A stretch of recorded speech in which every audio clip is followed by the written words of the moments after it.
understanding is where healing begins.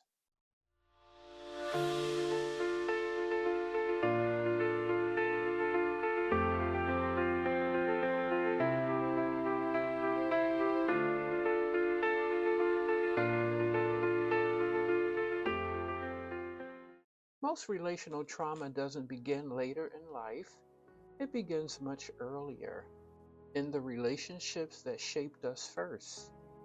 Even before we could speak, those early attachments mattered. They were teaching us whether it felt safe to be seen, whether people could be trusted, whether our needs would be met or overlooked. In psychology, this is often described as trust versus mistrust. It is the simple question of childhood. When I am hurting, will someone come to see about me? I remember watching a film about a young boy navigating the world on his own. He had to figure things out, not because he was capable, but because his mother wasn't emotionally or physically available due to addiction. There was no safety net, no one came for him when he was overwhelmed, there was nowhere to settle or rest. It showed what happens when a child has to grow up without consistent support. Those early experiences don't disappear, they become patterns. They influence how we attach, how we seek closeness, how we respond when connection feels uncertain.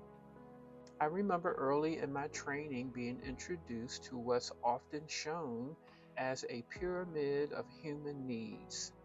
And almost instinctively, my eyes went straight to the middle of that pyramid and landed on love and belonging. I didn't linger on achievement or success, but I focused on love and belonging. And later I understood why. When love and belonging are missing, everything else becomes harder to reach. You're caught in a cycle where trust seems risky, confidence refuses to settle, and true rest is unattainable. And still, the need for love and belonging doesn't disappear. When it isn't met early in life, we don't stop needing it, we start looking for it. Often searching for love in all the wrong places, especially in relationships that feel familiar but painful, through approval, achievement, or overgiving, in places that promise connection but leave us empty. This isn't about poor choices, it's about unmet needs. Many people don't see the history they are repeating. They only know the pain feels familiar, like an old friend. So, awareness does matter because understanding is where healing begins.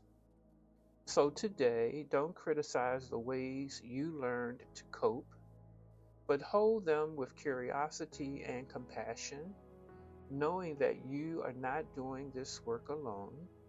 Jesus is close by, and He's inviting you to give yourself permission to heal.